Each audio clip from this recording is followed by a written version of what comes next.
భారతీయ railway వ్యవస్థ ప్రపంచంలోనే అత్యంత పెద్దది. ఎన్నో లక్షల మంది ఉద్యోగులు ఇందులో పనిచేస్తున్నారు. రోజు ఎన్నో కోట్ల మంది ప్రయాణికులు ఎన్నో వేళ్ల రైళ్ల ద్వారా ప్రయాణం చేస్తుంటారు. అయితే ఇంతటి భారీ వ్యవస్థలో ఒక్క రైల్వే స్టేషన్‌కి మాత్రం ఒక ప్రత్యేకత ఉంది. దాని గురించి మనం ప్రముఖంగా చెప్పుకోవాలి. అదే బెగన్ కొడార్ రైల్వే స్టేషన్. ఈ బెగన్ కొడార్ రైల్వే స్టేషన్ పశ్చిమ బెంగాల్‌కు, జార్ఖండ్‌కు మధ్యలో ఉంటుంది. ఈ రైల్వే స్టేషన్ వెనుక పెద్ద కథే ఉంది. దాన్ని మనం చిన్నది చేసి చెప్పుకుందాం. 1960 సంవత్సరానికి ముందు బెగాన్ కొడార్ గ్రామంలో రైల్వే స్టేషన్ లేనే లేదు. అక్కడి ప్రజలు సుమారు 25-30 కిలోమీటర్ల దూరం ప్రయాణం చేస్తే గాని రైల్వే స్టేషన్ చేరుకోలేని పరిస్థితి. సరైన రోడ్డు మార్గం లేని ఆ గ్రామం నుండి వేరే ఎక్కడికైనా దూర ప్రాంతాలు వెళ్ళాలంటే చాలా ఇబ్బందిగా ఉండేది. ఆ ఊరి పెద్దలందరూ కలిసి చాలాసార్లు అక్కడ రైల్వే అధికారులను కలిసి బతిమిలాడుకొని చివరికి ఒక స్టేషన్ వచ్చేలా చేశారు. ఎట్టకేలకు అక్కడ రైల్వే స్టేషన్ పనులు చకచకా జరిగిపోయి నిర్మాణం కూడా జరిగిపోయింది.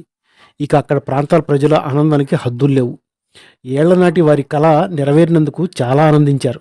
అంతే వేగంగా సిబ్బంది కూడా నియమితులయ్యారు. అదే క్రమంలో ఆ స్టేషన్ నిర్వహణ బాధ్యతలు నిర్వహించడానికి 1968లో మోహన్ అనే ఒక స్టేషన్ మాస్టర్ని నియమించారు. యథావిధిగా రోజువారీ కార్యక్రమాలన్నీ సక్రమంగా సాగిపోతూ ఉన్నాయి.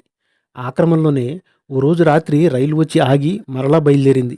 యథావిధిగా ఒకరినొకరు సమస్యలు ఏమీ లేవు, రైలు బయలుదేరవచ్చు అన్నట్టుగా రైలు డ్రైవరు, స్టేషన్ మాస్టరు పచ్చజెండా ఊపి ఒకరినొకరు తమ సిగ్నల్ ఇచ్చుకున్నారు. రైలు స్టేషన్ సగం దాటగానే రైలు పట్టాల పక్కన మసక చీకట్లో రైలు వెనకాల వేగంగా పరిగెడుతున్న ఒక అమ్మాయిని చూశాడు స్టేషన్ మాస్టర్.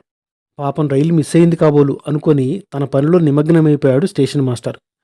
మరుసటి రోజు కూడా అదే విధమైన బట్టలు ధరించిన అదే అమ్మాయి అదే విధంగా రైలు వెనక ఆ రైలును అందుకోవడానికి పరుగెడుతూ కనిపించింది. ఈసారి కొంచెం ఆశ్చర్యపోయి ఈరోజు కూడా రైలు మిస్ అయిందనుకుంటా అని మనసులోనే అనుకుని యథావిధిగా తన పనిలో నిమగ్నమైపోయాడాయన. మరోసారి కూడా అదే విధమైన సన్నివేశాన్ని చూశాడు స్టేషన్ మాస్టర్. దాంతో ఆయనకి ఏదో అనుమానం వచ్చింది. అలా వరుసగా ప్రతిరోజు రైలు పట్టాల పక్కన రైలు వెంబడి ఆమె పరిగెత్తడాన్ని ఆయన చూస్తూ వచ్చాడు. ఆమె రైలు రావడానికి ముందు మాత్రం స్టేషన్లో కనిపించేదే కాదు. రోజూ అలా ఆలస్యంగా వచ్చి రైలు అందుకోవడానికి వెనకాలే ఎందుకు పరుగు తీస్తుంది? ఆమె ఎవరు అని గ్రామస్తులను అడిగాడు స్టేషన్ మాస్టర్ మోహన్. అందరూ తమకేమీ తెలియదనే సమాధానమిచ్చారు. ఈ విషయం గురించి తన ఉన్నతాధికారులకు కూడా చెప్పాడు. మోహన్ చెప్పే మాటలు కొంచెం విచిత్రంగా అనిపించి వారూ ఆశ్చర్యపోయి ఆయన మాటలు అస్సలు పట్టించుకోలేదు. ఆ తర్వాత ఈ ఘటన గురించి పలుమార్లు పై అధికారులతో చెప్పినా గానీ వారందరూ ఈ స్టేషన్ మాస్టర్ని చులకన చేసి మాట్లాడటంతో ఆ విషయంపై రిపోర్ట్ చేయడమే మానేశాడు. కానీ ఆ ఘటన మాత్రం తరచూ ఆయనకు కనిపిస్తూనే ఉంది. ఆ తర్వాత ఒక వారం రోజులకి తీవ్రమైన అనారోగ్య సమస్యలు వచ్చి ఆ స్టేషన్ మాస్టర్ చనిపోయాడు. అనంతరం ఆయన స్థానంలో మరో స్టేషన్ మాస్టర్ వచ్చి చేరాడు. కొత్తగా విధుల్లో చేరిన స్టేషన్ మాస్టర్కి కూడా అదే విధమైన అనుభవం ఎదురైంది. గ్రామస్తుల ద్వారా అంతకుముందు జరిగినది తెలుసుకొని తనకు ఎదురైన అనుభవం గురించి పై అధికారులకు చెప్పాడు. ఇటువంటి మాటలతో విసిగిపోయిన పై అధికారులు కూడా మమ్మల్ని ఏం చేయమంటారో అది కూడా మీరే చెప్పండి అని హెచ్చు స్వరంతో అనేసరికి చేసేదేమీ లేక ఎందుకైనా మంచిదని అతను వెంటనే ట్రాన్స్ఫర్ చేయండి, అప్పటిదాకా సెలవులో ఉంటానని వెళ్ళిపోయాడు. ఆ తర్వాత ఎవరిని నియమించినా అందరూ అదే సమస్యతో పారిపోయారు. అక్కడ ఉద్యోగం చేసేందుకు ఎవ్వరూ ముందుకు రాలేదు. దాంతో ఆ నోటా ఈ నోటా పడి ఈ విషయం అందరికీ తెలిసిపోయింది. ఈ క్రమంలో ఆ స్టేషన్‌కి రైల్వే అధికారులు, సిబ్బంది, ఆఖరికి ఆ గ్రామస్తులు కూడా ఆ స్టేషన్‌కి రావడానికే భయపడ్డారు. ముఖ్యంగా సాయంత్రం 5 గంటలు దాటిందంటే చాలు ఆ చుట్టుపక్కల 10 కిలోమీటర్ల దూరంలో ఎవ్వరూ ఉండేవారు కాదు. అత్యంత నిర్మానుషంగా, భయంకరంగా ఉండేది అక్కడ పరిస్థితి, వాతావరణమును. అక్కడికి ఏ ఉద్యోగిని పంపించినా అవసరమైతే రాజీనామా చేస్తాం కానీ ఆ స్టేషన్‌లో పనిచేయబోమని స్పష్టం చేశారు. దాంతో రైల్వే శాఖ ఆ స్టేషన్‌ను మూసేసింది. ఇక అప్పటి నుండి ఆ స్టేషన్ పాడుబడిపోయింది.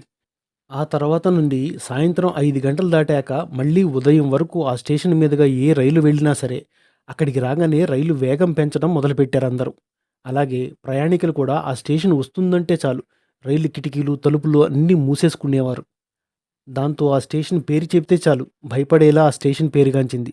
అయితే 2009లో కొందరు నిపుణులు ఆ స్టేషన్‌ను అన్ని రకాలుగా పరిశీలించారు.